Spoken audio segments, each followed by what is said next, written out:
పెద్దలు former vice president of India, ఇటీవలి Padma Vibhushan award అందుకున్నటువంటి గౌరవనీయులు శ్రీ వెంకయ్య నాయుడు గారు, ఈరోజు సన్మాన గ్రహీత. ఇప్పుడు కూడా చూస్తూ ఉంటే 83 సంవత్సరాలైనా 40-50 సంవత్సరాల కుర్రవాడు మరిగా కనిపిస్తున్నాడు మురళీ మోహన్ గారు. ఇప్పుడు కూడా రెడీగా ఉన్నాడు సినిమాల్లో యాక్ట్ చేయడానికి, యాక్ట్ చేస్తూనే ఉన్నాడు. అది కూడా హీరోగా యాక్ట్ చేయడానికి కూడా సిద్ధంగా ఉన్నాడు. అలాంటి మురళీ మోహన్ గారికి గౌరవనీయులు తెలంగాణ అగ్రికల్చర్ కోఆపరేషన్ మంత్రి అయినటువంటి తుమ్మల నాగేశ్వరరావు గారు, గౌరవనీయులు సుజనా చౌదరి గారు, గౌరవనీయులు రఘురామకృష్ణరాజు గారు, నేను అదే వెంకయ్యనాయుడు గారు చెప్తున్నా, ఎక్కువ ఎవరైతే బాధితులుగా ఉంటారో వాళ్ళకి ఎక్కువ స్పందన ఉంటుంది. అలాంటి బాధితుల్లో మొదటి వ్యక్తి రఘురామకృష్ణరాజు గారు,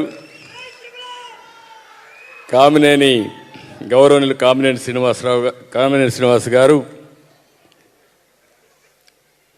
గౌరవనీయులు సీనియర్ ప్రొడ్యూసర్ మురళీ మోహన్ గారికి ఫస్ట్ సినిమాలో అవకాశం ఇచ్చినటువంటి అట్లూరి పూర్ణచంద్రరావు గారు, కోటా శ్రీనివాసరావు గారు, ఒకప్పుడు ఎమ్మెల్యేగా మేమందరం కూడా పనిచేసాం. రాజకీయాల్లోనే సినిమాల్లోనే కాకుండా రాజకీయాల్లో బ్రహ్మాండంగా రాణించిన వ్యక్తి. అదే మరిగా ఈ యొక్క ఆర్గనైజేషన్ కమిటీ చైర్మన్ అయినటువంటి పొట్లూరు శ్రీనివాస్ గారు, వేదిక పైన ఉన్న సినిమా రంగంలో ఉన్న ప్రముఖులందరికీ, వేదిక పైన ఉన్న పెద్దలందరికీ, అదే మరిగా ఈరోజు ఇక్కడ పెద్ద ఎత్తున సమావేశమయ్యారు. మళ్ళీ పాత రోజులు ఒకసారి జ్ఞాపకం వస్తున్నాయి. ఈరోజు ఏదైతే ఇక్కడ చూస్తే శిల్పకళా వేదిక, ఇది ఆ రోజు ఏ విధంగా నిర్మాణం చేసావో ఒకసారి ఆలోచించుకుంటే ఈరోజు మీ ఉత్సాహానికి కారణం కూడా అదే అనిపిస్తుంది నాకు. అలాంటి ఈ యొక్క ఎందుకంటే చాలా రోజుల తర్వాత నేను మళ్ళీ శిల్పకళా వేదిక వచ్చాను. పూర్వ రోజులన్నీ ఒకసారి సినిమాలో మరిగి జ్ఞాపకం వస్తున్నాయి. ఏదేమైనా ఈరోజు ఒక్కసారి మురళీ మోహన్ గారు 50 ఏళ్ల సినిమా ప్రస్థానంలో ఈరోజు నేను పాల్గొనడం చాలా అదృష్టంగా భావిస్తున్నా. 50 సంవత్సరాలు ఒక చరిత్ర. ఎందుకంటే 50 సంవత్సరాలు సుదీర్ఘ సినీ ప్రస్థానం అనే విషయం చాలా చిన్న విషయం కాదు. ఇది ఒక అరుదైన అనుభవం, అరుదైన వ్యక్తి మురళీ మోహన్ గారు. మీ తరపున తెలుగు ప్రజలందరి తరపున మనస్ఫూర్తిగా అభినందిస్తున్నా. అదే మరిగా ధన్యవాదాలు, కృతజ్ఞతలు తెలియజేస్తున్నా. మొట్టమొదటిసారిగా మీరు ఒక్కసారి చూస్తే ఒక్కొక్కరు ఒక్కొక్క రంగానికే పరిమితం అవుతాం. ఎన్టీ రామారావు గారు సినిమా రంగంలో ఒక్కసారి ఆలోచిస్తే ఆయనకు ఆయనే సాటి. మళ్ళీ ఆయన వేసిన పాత్రలో వేరే వాళ్ళు ఆ పాత్ర వేయాలంటే మళ్ళీ ఆయన పుట్టొస్తే తప్ప ఎవరికి సాధ్యం కాదు. అది చరిత్రలో ఎవరి వల్ల కాదు. అదే మాదిరిగా రెండో విషయం మీరు ఆలోచిస్తే సినీ రంగమే కాకుండా రాజకీయ ప్రస్థానం, దేశ రాజకీయాలనే మార్చిన వ్యక్తి, రాజకీయాలకే నూతన నిర్వచనం ఇచ్చిన వ్యక్తి, ఇప్పటికి కూడా తెలుగు వారి గుండెల్లో ఉండే వ్యక్తి, శాశ్వతంగా తెలుగు జాతి ఉన్నంత వరకు వాళ్ళ గుండెల్లో ఉండే వ్యక్తి నందమూరి తారక రామారావు గారు, ఎన్టీఆర్. ఈ రెండు ఫీల్డ్స్ కూడా ఆయనకి సాధ్యమైనాయి. ఈరోజు మురళీ మోహన్ గారిని చూస్తే సినిమా రంగం, ఈరోజు సినిమా రంగంలో ఒక్కసారి 350 సినిమాలు యాక్ట్ చేశాడు. 350 సినిమాలు యాక్ట్ చేశాడు. ఎన్టీఆర్ తెలుగుదేశం పార్టీ పెట్టినప్పటి నుంచి చూస్తున్నా ఏ ఎన్నికలు వచ్చినా మురళీ మోహన్ గారు లేకుండా ఎన్నికలు లేదు, ప్రచారం లేదు. అది వారి యొక్క ప్రత్యేకత. అక్కడి నుంచి ఒక రాజమండ్రి పార్లమెంటు మెంబర్గా అయ్యారు. బ్రహ్మాండంగా రాణించారు. నేను ఆయనలో చూశాను ఒక చిత్తశుద్ధి. ఏ పని చేయాలన్నా మనసు పెట్టి పని చేసే వ్యక్తి మురళీమోహన్ గారు అని చెప్పి కూడా నేను మీకు తెలియజేస్తున్నా. చాలామంది సినిమాలకే పరిమితం అవుతాం. ఓసారి సినిమా రంగంలో ప్రాధాన్యత కోల్పోయిన తర్వాత ఆర్థిక ఇబ్బందులు కూడా వస్తూ ఉంటాయి. అదే మురళీమోహన్ గారిని చూస్తే జయబేరి సంస్థ పెట్టి దాని ద్వారా 20 సినిమాలు నిర్మాణం చేసి ఆ తర్వాత రియల్ ఎస్టేట్ పెట్టి one of the best brand. నేను ఈరోజు ఇక్కడ హైటెక్ సిటీ కడితే మురళీమోహన్ గారు పక్కనే జయబేరి ఎస్టేట్స్ కట్టాడు బ్రహ్మాండంగా పక్కనే. అది ఆయన ప్రత్యేకత. చాలా బ్రహ్మాండంగా చేశాడు, ముందుకు పోయాడు. ఇంకొక పక్కన ఆయన చూస్తే నాకు ఒకసారి గర్వకారణం. ఈరోజు ఆయన 36 సంవత్సరాల నుంచి ఏదైతే అయ్యప్ప ఉందో ఆ అయ్యప్ప దీక్ష బట్టి 36 సంవత్సరాలంటే సామాన్య విషయం కాదు. ఏదో ఆషామాషిగా ఒకసారి పోతాం, 5 సార్లు పోతాం, 10 సార్లు పోతాం, అలసిపోతాం. అలు పెరగనటువంటి వీరుడు మురళీమోహన్ గారు అని చెప్పి కూడా నేను మీకు తెలియజేస్తున్నా. ఏ రంగం తీసుకున్నాం, చాలామంది డబ్బులు సంపాదిస్తారు, కానీ ఆ డబ్బులకు సార్థకతతో పనిచేసే విధానం కూడా ఉండదు. 1100 మందిని డాక్టర్లుగా, ఇంజనీర్లుగా చదివించిన వ్యక్తి మురళీమోహన్ గారు. అంటే చాలా వాళ్ళ జీవితాలనే మార్చాడు. ఇలాంటివి చాలా కార్యక్రమాలు చేశారు. అలాంటి వ్యక్తి ఈరోజు ఇక్కడ ఇది చేసుకోవడం మనందరికి గర్వకారణం.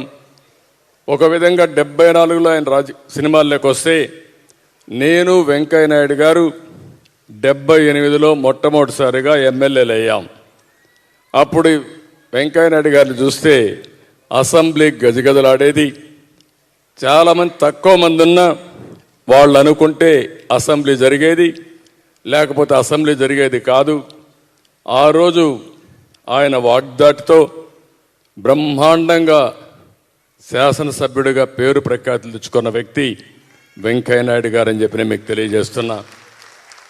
రెండోది, ఒక వ్యక్తిత్వం అనేది ఎప్పుడు బయటపడుతుందంటే 84లో ఎన్టీ రామారావు గారిని ముఖ్యమంత్రిగా తొలగిస్తే మొట్టమొదటిసారిగా వచ్చి బీజేపీలో ఉన్న మొట్టమొదటిసారిగా వచ్చి ఎన్టీఆర్కి అండగా నిలబడి తిరిగి ఎన్టీఆర్ ముఖ్యమంత్రి అయ్యే వరకు ప్రజాస్వామ్యాన్ని పునరుద్ధరించే వరకు పోరాడిన వ్యక్తి వెంకయ్య నాయుడు గారు.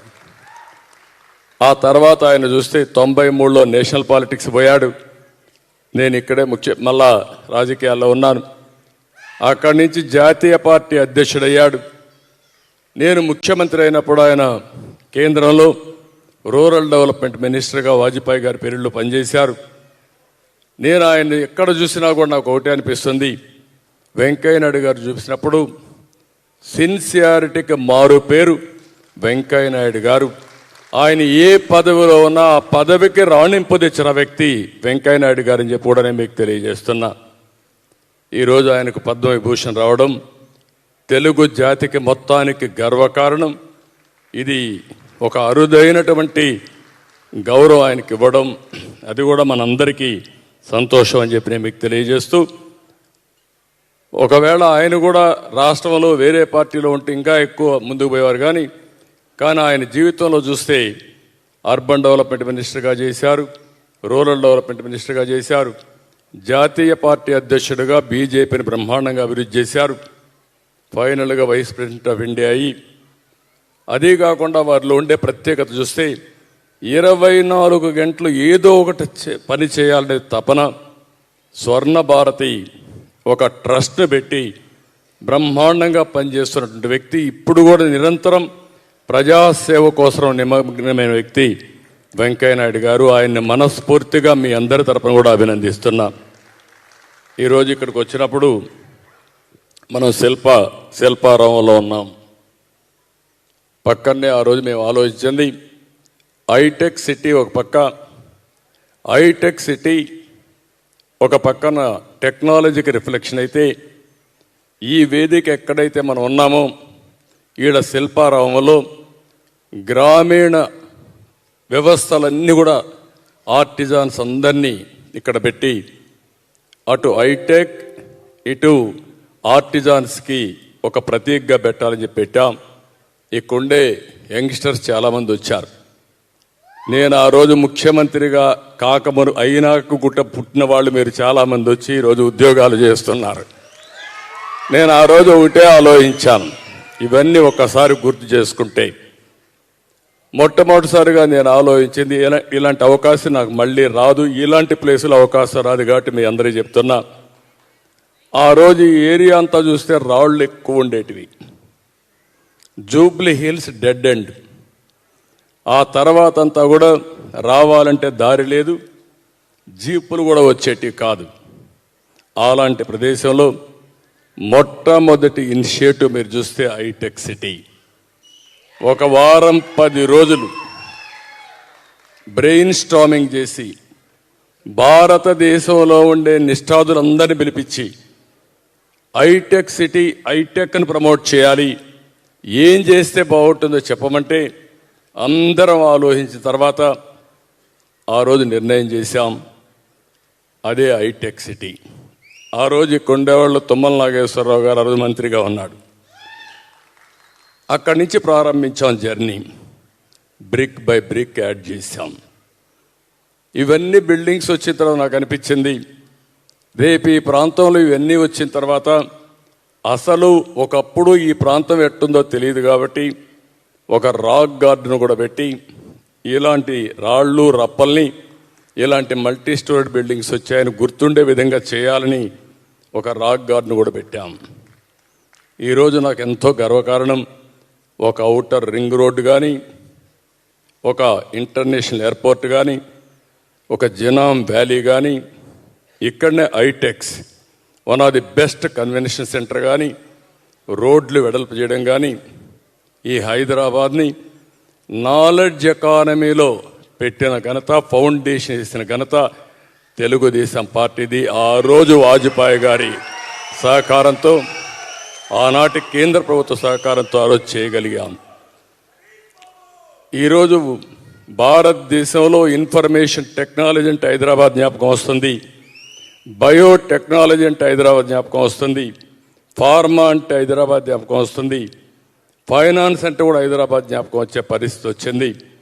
ఈరోజు ఇండియాలోని one of the best city ఏదంటే దానికి చిరునామాగా హైదరాబాద్ ఉందంటే అది తెలుగు వారికి అందరికీ గర్వకారణం. అలాంటి ఇది వచ్చినప్పుడు నేను ఇక్కడుండే యంగ్స్టర్స్ అందరినీ ఒకటే కోరుతున్నా, ఈరోజు ఒక్కొక్కరు ఒక్కొక్క విధంగా వారికి తోచిన విధంగా వారు పనిచేస్తున్నాం.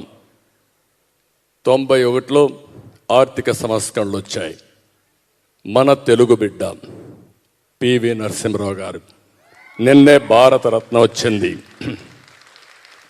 ఆయన ఆ రోజు ఆర్థిక సంస్కరణలకి దోహదం చేశాడు. నేను మనస్ఫూర్తిగా భారతీయులందరి తరపున ఆయనకు అభినందనలు తెలియజేస్తున్నా, కృతజ్ఞతలు తెలియజేస్తున్నా.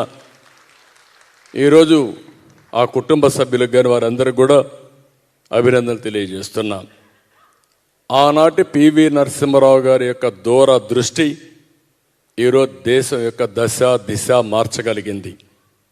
ఆయన ఆర్థిక సంస్కరణలు ప్రారంభించకపోయి ఉంటే ఈరోజు మనం ఇక్కడ హైటెక్ సిటీలో కూర్చునే వాళ్ళం కాదు, ఈ ఏరియా ఈ విధంగా అభివృద్ధి అయ్యేది కాదు. అది ప్రారంభం.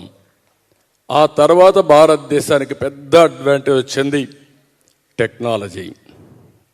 ఇప్పటికి కూడా నాకు బాగా జ్ఞాపకం, ఒక ఇంటర్నేషనల్ కాల్ చేయాలంటే మామూలు వ్యక్తులు ఎవరు చేసేదానికి కూడా వీలు కాదు. అదే సమయంలో డొమెస్టిక్ కాల్స్ చేయాలంటే లైట్నింగ్ కాల్, మనం లైట్నింగ్ కాల్ బుక్ చేస్తే ఒక వారం తర్వాత వస్తుంది. అదే ఆపరేటర్ కానీ ఎక్స్చేంజ్లో మనకు తెలిస్తే మాన్యువల్ ఎక్స్చేంజ్లో 5 నిమిషాల్లో ఫోన్ ఇచ్చేవారు. ఆ రోజు ఇవన్నీ ఆలోచించిన తర్వాత వాజ్పేయి గారి యొక్క సహకారం, దూరదృష్టితో టెలికమ్యూనికేషన్లో డీరెగ్యులేషన్ తీసుకొచ్చాం. దానికి కూడా నా వంతు కర్తవ్యాన్ని తెలుగుదేశం పార్టీ చేశామంటే గర్వకారణం. అక్కడి నుంచి ప్రారంభమైంది. ఇలాంటి అనేక సంస్కరణలతో దేశం ముందుకెళ్ళింది, టెక్నాలజీలో ముందుకెళ్ళాం. ఈరోజు ప్రపంచంలోనే ఒక విషయంలో మనం ఆలోచిస్తే నరేంద్ర మోడీ గారు కూడా ప్రధానమంత్రిగా భారతదేశాన్ని ప్రపంచ దేశాల్లోనే ప్రమోట్ చేస్తూనే ఇండియాని, ఇండియన్స్ని అంతర్జాతీయంగా బ్రహ్మాండంగా ప్రమోట్ చేశారు. దీనివల్ల విజిబిలిటీ వచ్చింది. ఈరోజు నేను ఒకటే ఆలోచిస్తున్నా మీ అందరి దీంతో, ప్రపంచంలో 2047కి అంటే 100 సంవత్సరాలు మనందరం కూడా స్వతంత్ర వేడుకలు జరుపుకుంటాం. ఆ సమయంలో ప్రపంచంలోనే అగ్రజాతిగా నెంబర్ 1 కమ్యూనిటీగా ఎవరుంటారంటే భారతీయులు ఉంటారు. అందులో తెలుగువారు 30% ఉంటారు. అది నా ఆకాంక్ష. ఇది జరగాలి, జరుగుతుంది. ఇప్పటికే ప్రపంచం మొత్తం మీరు ఒకసారి ఆలోచిస్తే ఎక్కువ ఆదాయం సంపాదించే వాళ్ళల్లో భారతీయులు ఉన్నారు, అందులో తెలుగు వాళ్ళు ఉన్నారు. అదే సమయంలో ఈరోజు ఇంకొక ఆలోచన కూడా, భారతదేశం కూడా నాకు ఏమాత్రం అనుమానం లేదు, ఇదే మరిగా మనం చేసుకుంటే 2047కి 100% నెంబర్ 1 స్థానంలో ఉంటాం, లేకపోతే 2వ స్థానంలో ఉంటాం. బాగా చేయగలిగితే నెంబర్ 1 స్థానంలో ఉంటాం. దీనికి 3 ప్రధానమైన అడ్వాంటేజెస్ మనకున్నాయి. 1 సంస్కరణల ఫలితం, 2 technology adoption, 3 youngsters demographic advantage. ప్రపంచంలో ఏ దేశానికి లేనటువంటి డెమోగ్రఫిక్ అడ్వాంటేజ్ మనకుంది. ఇది ఇంకా 25 ఏళ్ళు 30 ఏళ్ళు ఉంటుంది. దీంతో ఆంటర్ప్రెన్యూర్స్గా తయారయ్యే పరిస్థితి వచ్చారు. సంపద సృష్టించడం భారతీయులందరికీ కూడా ఒక పెద్ద అవకాశంగా వచ్చింది, ఒక హ్యాండిల్గా ముందుకు పోయే పరిస్థితి వచ్చింది. అదే సమయంలో మనందరం ఇక్కడ ఆలోచించాల్సిన అవసరం ఉంది. సంపద సృష్టించడం ఎంత ముఖ్యమో ఆ సంపద పేదవాళ్ళకు కూడా అందుబాటు పెట్టడం అంతే ముఖ్యం. ఇది ఎన్టీ రామారావు గారు ఎప్పటి నుంచి చెప్పేవారు, కళ. పేదరికం లేని సమాజం చూడాలనేది ఎన్టీ రామారావు గారి కళ. ఆయన కొంతవరకు చేయగలిగారు. ఇప్పుడు నేను మిమ్మల్ని అందరినీ ఒకటే కోరుతున్నా, ఒకప్పుడు P3 పబ్లిక్ ప్రైవేట్ పార్ట్నర్షిప్తో ఈ నాలెడ్జ్ ఎకానమీలో సంపద సృష్టించాం. ఈరోజు మనందరం కానీ కలిసి పేదరికాన్ని కూడా నిర్మూలించడం కోసం ఒక సంకల్పం చేయగలిగితే ఇది అసాధ్యం కాదు. 100 సంవత్సరాల స్వతంత్ర దిన వేడుకలు జరుపుకునే సందర్భంలో ఈ దేశంలో పేదరికం లేని సమాజం చేయడమే మన ధ్యేయంగా మనం పనిచేయాల్సిన అవసరం ఉంది. ప్రభుత్వం, ప్రైవేట్, ప్రజలు భాగస్వామ్యంతో ఇది సాధ్యం.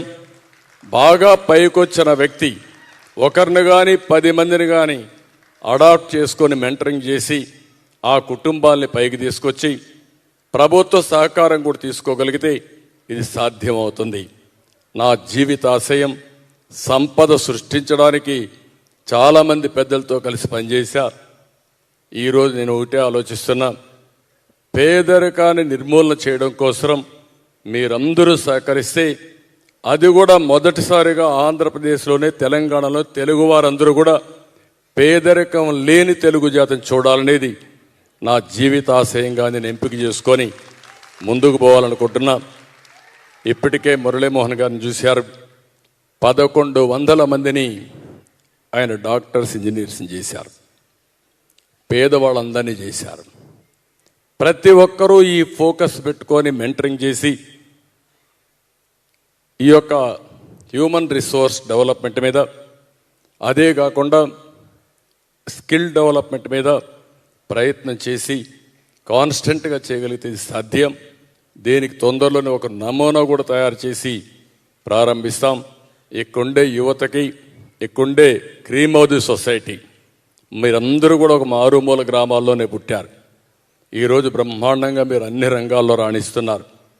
అలాంటి మీరు మళ్ళీ గ్రామ ప్రాంతంలో ఏ గ్రామం నుంచి వచ్చారో ఆ గ్రామంలో పేదరిక నిర్మూలన కోసం మీరు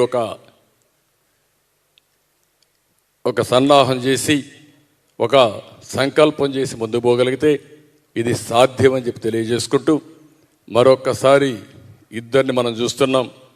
ఒక పక్క మురళీమోహన్ గారు, వారిని మరొక్కసారి మీ అందరి తరపున మనస్ఫూర్తిగా అభినందిస్తూ, అదే మాదిరిగా వెంకయ్యనాయుడు గురు మనస్ఫూర్తిగా అభినందనలు, కృతజ్ఞతలు, ధన్యవాదాలు తెలియజేసుకుంటూ అందరికీ నమస్కారాలు. మళ్ళీ మళ్ళీ మిమ్మల్ని చూస్తాను. మళ్ళీ మన అందరం కూడా జైత్ర యాత్ర ప్రారంభిస్తాం. ఇక్కడ నేను రాజకీయం మాట్లాడదలుచుకోవాలా. ఎప్పుడు కూడా నేను ఒకటే ఆలోచిస్తూ ఉంటాను. ఎప్పుడు కూడా ఒక సంకల్పం చేసి ముందుకు పోతే 100% అది సాధిస్తాం. అది సాధించే వరకు ఈ యాత్ర కొనసాగుతుందని మరొక్కసారి అందరికీ తెలియజేసుకుంటూ అందరికీ నమస్కారాలు. జై హింద్.